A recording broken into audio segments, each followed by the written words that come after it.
Meet Uncle Sam. He has a lot of bills to pay. Almost $4 trillion worth every year. Uncle Sam's income is a little over $2 trillion per year. To make up the difference, the deficit, he does what most Americans do. He borrows money. When Uncle Sam takes out a loan, he calls it a bond.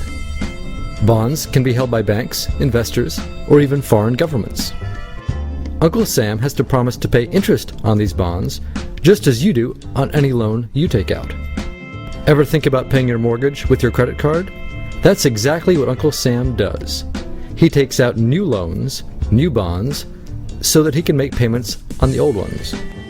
All those loans, and especially all that interest, adds up. Right now, Uncle Sam owes about $14 trillion. To put that in perspective, 14 trillion is about the same as the national GDP, the total value of all the goods and services produced by the American economy in an entire year. It's such a huge amount of money that Uncle Sam is starting to run out of people to borrow from, and he's having trouble just paying the interest on his loans. The obvious solution would be to either cut spending or increase taxes.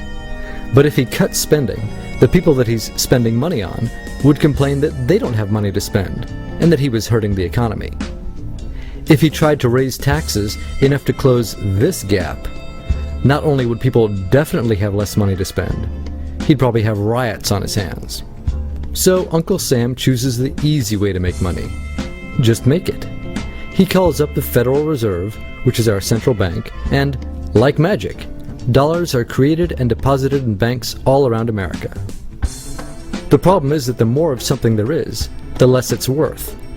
Same goes for the US dollar. The more dollars there are, the less each one will buy. That's why commodities like gasoline, food, and gold become more expensive when Uncle Sam does his money-making magic. The commodities aren't really worth more. Your money is just worth less. That's called inflation. Remember the foreign governments that lent money to Uncle Sam?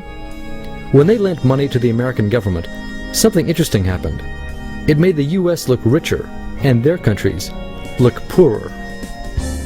When a country looks poor compared to America, $1 of our money buys a lot of their money. So they can pay their workers only a few pennies a day. With such low labor costs, they can sell their products in America for lower prices than any American manufacturer can. The easiest way for American companies to compete is to move their factories overseas and pay their workers a few pennies a day too. This contributes to a recession. Americans lose their jobs, stop paying taxes, and start collecting government benefits like Medicaid and unemployment. This means that Uncle Sam has even less income and even more expenses. At the same time, the people who still have jobs are desperate to keep them, so they tend to do more work, but not to get paid anymore. When your dollars are worth less, and you're not earning more of them, that's called stagflation. And this is why Uncle Sam is in a catch-22. He can't raise taxes or cut spending without making the recession worse.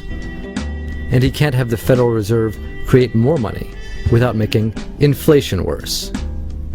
For now, he can keep borrowing money, but since he can't even pay the interest on the loans he already has, it just makes his inevitable bankruptcy even worse. Whether it's in 2 months or 2 years, the day will come when Uncle Sam can no longer pay his bills. When that happens, the banks, investors, and foreign governments who are counting on that money won't be able to pay their bills. You see, just like Uncle Sam, governments, banks, and corporations don't actually have much money. Mostly, all they have is debt to each other. If one link in the debt chain stops paying, defaults, the whole thing falls apart. If investors can't pay their bills, corporations won't be able to pay their employees. If banks can't pay their bills, you won't be able to take out a loan, use a credit card, or even withdraw your savings.